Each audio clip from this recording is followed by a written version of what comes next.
guys, it's Alex from Strength X here. Today I'm just sharing my upper body warm-up with you. This is something I've started doing recently since my first mesocycle back from my active rest phase that I took after my meet. So I've been doing this about 7 weeks now, and I've noticed a lot of benefits so far, so I figured I'd share this information and you guys can start implementing this, and hopefully you see some gains from it as well. But before I get into this, make sure you like the video, subscribe to my channel, and I'd really appreciate it if you shared the video as well if you find anything that I say here or write down in the description helpful. So anyways, the purpose of a warm-up is you're going to do movement patterns that are similar to what you will be doing in your main workout, activating muscles so they're ready to go. And you also want to prepare your nervous system, visualize what you're going to be doing ahead of the day in detail. And you're also going to be increasing your body temperature. So these are 3 things that are crucial, especially if you're an older lifter. Doing this style of warm-up has a myriad of benefits. First of all, it's going to increase your GPP, that's general physical preparedness, as well as your work capacity. Pretty much the same thing, I'm pretty sure. And you're going to be able to do more volume with less rest. And this is the most important part because you're going to get in and out of the gym faster.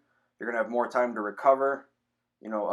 Getting in the volume in a shorter amount of time, that's going to just be a greater stimulus on your muscles and lead to more hypertrophy in the long run, which gives you more potential for strength, and you know the rest. So if you're looking to start putting these into your program, I do these right before I start my first exercise, and I will still start with the bar. Or 135 or 155 on deadlift. Just that way I'm priming the movement patterns properly as well. I'm always a good preacher of starting with a very light weight. Now, if I was more in the elite category, I'd probably start with 135 on my bench and squat and maybe 225 on the deadlift. But, I'm not there yet. So anyways, if you're a novice, I recommend doing 2 rounds of 3 exercises, all back to back to back to back. For about 20 to 30 reps. You can start with 20 or 25 depending on the exercise and progress to 30 reps over time. Like one rep a week I usually add. And then you can microload that once you get to 30 if possible. Some movements aren't going to allow it. You're going to want to use around 20 to 30% of your 1 rep max. And then if you're on the intermediate side of the chart, you can do 3 rounds and 4 rounds if you're elite. And just be aware that the 3 exercises you do, they're not going to be the same for everyone. Some people might have to activate certain areas like the shoulders. Other people may have to activate the triceps. Same applies for the lower body. Some people got to activate their glutes. Some got to activate their hamstrings. So just to give you guys an idea of how you can implement this, here's a sample routine.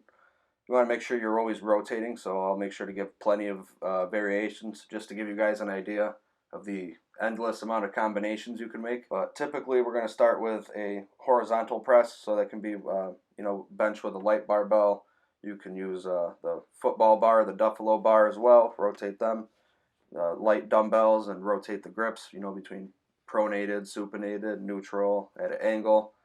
Also you can do band and cable work. You can do it single arm or bilaterally. I don't really recommend machines unless you have a certain machine that fits your body really well. Then for the second movement, I will do a pulling movement. Now this can be either face pulls, rows, high pulls. You can do them with dumbbells, barbells, cables. You know the drill. As long as you're rotating every 4 to 8 weeks, that's the thing that really matters, because that's going to prevent overuse injuries from occurring. And then to finish off the workout, you can hit your triceps or your shoulders. It depends on what your weak link is or what needs to be activated. If your shoulder bothers you and it feels a little cold, maybe you need to warm it up a little more and have it take that higher priority over your triceps. So for the triceps, you can do overhead extensions, regular extensions, push downs, skull crushers. As long as you're rotating between, the barbells, dumbbells, cables, bands, that's what really matters. And then for shoulder warm-ups, I like to do light overhead presses, but you could also do front raises or even rear delt flies, depending if you have a certain area of your shoulder that needs a little extra attention. And also, just one big last tip, don't forget that this is just a warm-up. You're not trying to kill it here. You're not trying to go anywhere near failure. I recommend leaving 5 reps in the tank. This is going to prevent you from getting to the point where you're fatiguing your muscle fibers and you end up interfering with your main work, which is something you really don't want. Anyways, that's all I had to say for today. I just wanted to make a quick informative video. Hope you guys found this helpful and can get some benefits from this, because it's really made a difference as far as my conditioning goes. I don't have to take as much rest in between sets anymore. I'm in and out of the gym faster. I just can't recommend this enough. So I got to give credit where it's due. Matt Wenning did inspire me a lot. I did make a couple tweaks to suit it to how I see fit. But, basically, I got this idea from him, and it's been working really well so far. So go check out Wenning Strength. It's a great YouTube channel. It's taught me a ton over the years, and I wouldn't be where I am today if it weren't for that great knowledge. Just one last reminder, please like the video and subscribe to my channel, because I have a lot more great content planned out, and it will be coming out very soon. So have a great day.